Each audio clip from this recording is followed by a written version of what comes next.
ମୁଁ ବିଶ୍ୱାସ କରେ ଯେ ଶିକ୍ଷା କେବଳ ପାଠ୍ୟପୁସ୍ତକ ମଧ୍ୟରେ ସୀମିତ ନୁହେଁ। ପ୍ରତ୍ୟେକ ଶିଶୁର ସର୍ବାଙ୍ଗୀନ ବିକାଶ ପାଇଁ ଆନନ୍ଦମୟ, ଶିଶୁକେନ୍ଦ୍ରିକ ଏବଂ ସହଭାଗିତାମୂଳକ ଶିକ୍ଷଣ ପରିବେଶ ସୃଷ୍ଟି କରିବା ଆମର ଦାୟିତ୍ୱ। ସେଥିପାଇଁ ମୁଁ ମୋ ଶ୍ରେଣୀଗୃହରେ ପ୍ଲେଫୁଲ୍ ଲର୍ଣ୍ଣିଂ ଏବଂ କୋଲାବରେଟିଭ୍ ଲର୍ଣ୍ଣିଂ ପଦ୍ଧତିକୁ ଗୁରୁତ୍ୱ ଦେଉଛି। ଖେଳ ଖେଳରେ ଶିକ୍ଷଣ, ଦଳଗତ କାର୍ଯ୍ୟକଳାପ ଏବଂ ପରସ୍ପର ସହଯୋଗ ମାଧ୍ୟମରେ ମୁଁ ଶିଶୁମାନଙ୍କୁ ଶିଖିବା ପ୍ରକ୍ରିୟା ସହ ଆନନ୍ଦର ସହିତ ଯୋଡ଼ି ରଖୁଛି। ମୋର ପ୍ରୟାସ ହେଉଛି ପ୍ରତ୍ୟେକ ଶିଶୁ ବିଦ୍ୟାଳୟକୁ ଆସିବା ପାଇଁ ଆଗ୍ରହୀ ହେଉ, ନିୟମିତ ଭାବରେ ଉପସ୍ଥିତ ରହୁ ଏବଂ ନିଜର ସୁପ୍ତ ପ୍ରତିଭାକୁ ବିକଶିତ କରୁ।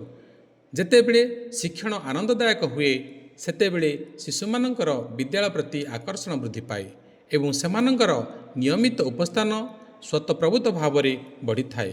ମୁଁ କେବଳ ଶିକ୍ଷାଦାନ କରୁନାହିଁ, ବରଂ ପ୍ରତ୍ୟେକ ଶିଶୁର ଆତ୍ମବିଶ୍ୱାସ, ସୃଜନଶୀଳତା, ନେତୃତ୍ୱ ଦକ୍ଷତା ଓ ଜୀବନ କୌଶଳର ବିକାଶ ପାଇଁ ନିରନ୍ତର କାର୍ଯ୍ୟ କରୁଛି।